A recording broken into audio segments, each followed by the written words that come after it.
ایک فقیر تھا، اس کا مزاج یہ تھا کہ جو بھی اس کے ڈیرے پہ آتا اس کو کھلاتا اور اس کی خدمت کرتا، اور یہ فقیر کا مزاج ہوتا ہے۔ بابا بلے شاہ نے کہا تھا نا، اٹ کھڑکے دکڑ وجے تتا ہووے چلا، آن فقیر کھا کھا جاون راضی ہووے بلا۔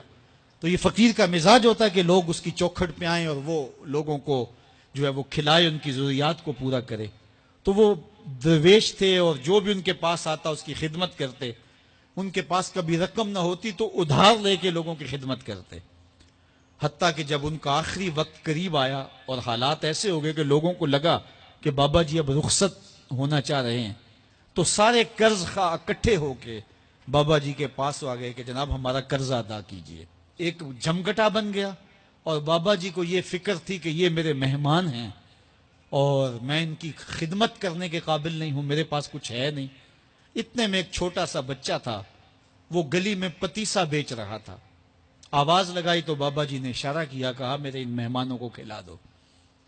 اس نے اللہ کا شکر ادا کیا کہ میں سارا دن گلیوں میں گھوم کے جو بیچنا تھا ایک جگہ ہی مجھے گاہک مل گیا۔ اس نے مہمانوں کو سارا کھلا دیا اور بابا جی سے کہا کہ پیسے۔ تو بابا جی کہنے لگے بیٹا بیٹھ جاؤ۔ بیٹا بیٹھ گیا۔ تھوڑی دیر کے بعد اس نے پھر کہا کہ بابا جی پیسے۔ تو بابا جی نے کہا یہ سارے پیسے لینے والے بیٹھے ہیں، جب ان کو دوں گا تو آپ کو بھی دے دوں گا، آپ بھی بیٹھ جائیے۔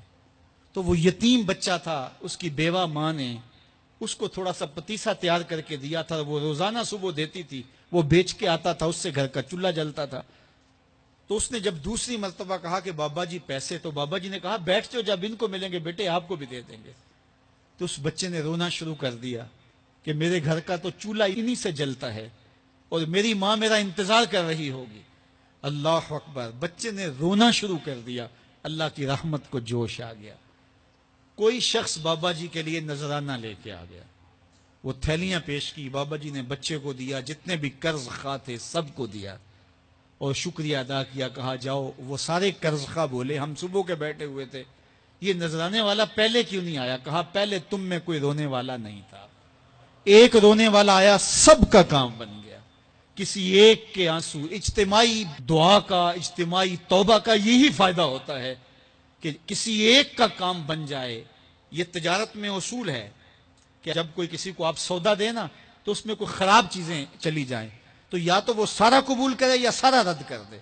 تو اللہ جب قبول کرتا ہے اجتماعی طور پہ پھر ساروں کو قبول کر لیتا ہے۔ تو اس لیے آج کی بابرکت شب نور میں میری مائیں، بہنیں، بیٹیاں بھی تشریف فرما ہیں، بچے بوڑھے جوان بھی تشریف فرما ہیں۔